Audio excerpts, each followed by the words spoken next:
Welcome. You have reached review time with Imperial, and today's review is the Super Mario Brothers movie. Subscribe to the channel, like the video. Let's get into it. So, if you were into video games in the 80s, Nintendo dropped and came in Super Mario Brothers. Before that, there was Donkey Kong, where the Mario character was on Donkey Kong, and he was just called Jumpman, I think, back then. And then I'm trying to think, where's the actual game called the Mario Brothers? I'm not really sure. Somebody could let me know, enlighten me on that one. But nevertheless, Super Mario Brothers came on Nintendo. Then by the time Super Mario Brothers 2 came out, it was on Super Nintendo. And then part 3. So I barely played 2, maybe some of 3. But by that time, Genesis was in place. So a lot of us had crossed over to Genesis, and we barely played Nintendo at that moment. So brings us to 2023, and if you had all the pieces to make a great movie, you just can't mess it up. They didn't mess it up. They had all the pieces just to make it a great movie. They stayed relatively with the video game, and all the things that a person might have liked about the video game, it was in the movie. Certain characters wasn't in yet, but what I'm hearing is that they're supposed to be like more. If this is a hit, they're gonna do a Super Mario Brothers 2, 3, or something like that. So let's go over the cast. You got Chris Pratt plays as Mario. Anya Taylor Joy plays as Princess Peach. Charlie Day plays as Luigi. Jack Black plays as Bowser. Keegan Michael Key plays as Toad. Seth Rogen plays as Donkey Kong. Fred Omeisen plays as Cranky Kong.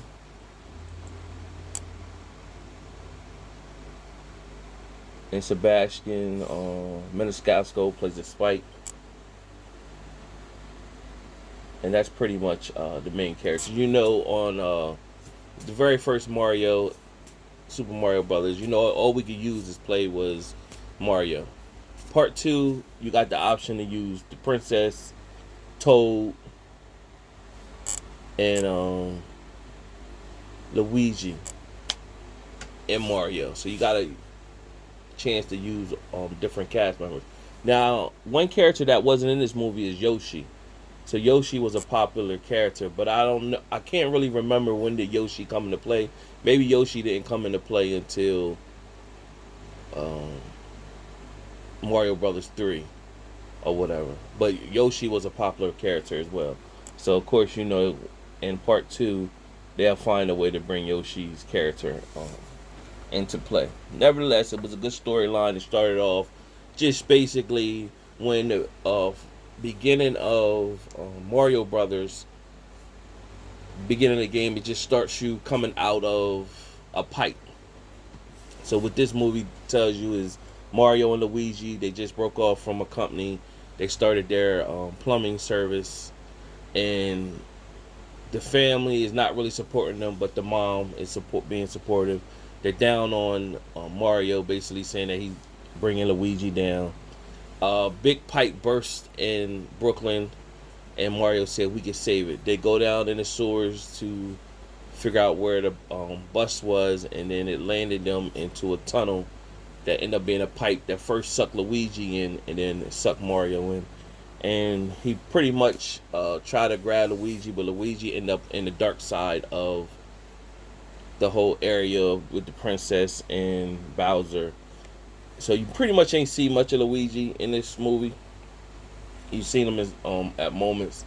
Meanwhile, Mario, his pipeline took him to where Toad and the princess was, and see how he bonds with the princess and dialogue and how she came about there. She really doesn't know how she ended up in their world, but she was a baby and was walking, and the mushroom people embraced her, raised her up. They made her a princess when she got old enough. She's been there ever since. So they really, maybe it'll come like future storyline, her going back to the real world instead of being in the world that she's from. Nevertheless, Bowser had in his mind that he want to make her his princess, and he gets Luigi. Meanwhile, they're building Mario up, letting them know about their world. eating the mushrooms, how it can change his powers to Super Mario or whatever. So it's just a whole bringing a whole nostalgia feel of all the things that you liked about Mario. They even brought in the Mario Kart, and that was very popular when Mario Kart when Nintendo 64 came into place. So that brought a lot of people that had left, went to Genesis, went to PlayStation, and then Nintendo 64 came out. Mario Kart was a hit for Nintendo. A lot of people tuned back in and was playing Mario Kart, and they brought that right in there, so that fit perfect into the movie with the whole how they made the concept, building the cars up, and Donkey Kong came into play. Mario had to defeat him. Then Mario was getting the different question marks, so he was turning into different characters. So eventually, Bowser, he was able to kidnap the princess after he was great, set war onto the Toad village and everything, and he took Donkey Kong's father, and she she promised she'd marry him if he wouldn't destroy everything. So at the wedding, she turned into her. She got a hold of a star, which turned her to like super princess, where she was able to use ice and freeze everything. Gave enough time to get Mario in play, and what Mario was able to do is when he got a hold of the question mark, it turned him into the raccoon, because raccoon Mario in Super Mario Brothers 2 on Super Nintendo, that was like like when you turn into the raccoon, because he could fly and use the tail and everything like that. That was probably one of the better questions that you a lot of people like to use while playing Super Mario Brothers 2. Nevertheless, you go from there, and Bowser sends they freeze Bowser, and he sends like a bullet bomb to destroy the Mushroom Village. Mario jumps into play because he still has the raccoons flying, stops the bullet, but in turn the bullet went into his world, and it brought everything from the other world into the real world with Brooklyn and everything. So a big pipe bust, and then they was on the land of Brooklyn, and Bowser had his army, and nobody could defend. So what the princess did, Bowser had a star. That's on the trailer where he got that star in the very beginning. He had that star. The princess knocked out his hand. Meanwhile, we all know that played Nintendo and Mario Brothers. Once you get the star, you like invincible for a quick moment. No matter who touch you, you can run through anything, kill anybody during that time. So that's what they did. So what happens is they run into the star. Luigi and Mario both get the star, and they pretty much destroy Bowser's army, and they kick Bowser's behind, and then they slip Bowser the mushroom, a blue mushroom that makes him strength, and became little Bowser. They put him in a glass jar, and that was pretty much the end of the movie.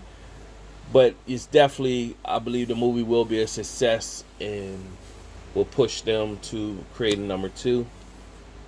I really don't have no negatives. They hit on all cylinders. So out of my 4-star rating system, for the nostalgia and Super Mario Brothers movie, especially compared to the one that came out in the 90s, I have to give this a 4 out of 4. Like, it hit on all cylinders. I don't see no minuses. Only minus somebody could say is because it was short. It could have had more storyline, but I think they just leaving it like that so they can create a part 2. So subscribe to the channel, like the video. Until next time.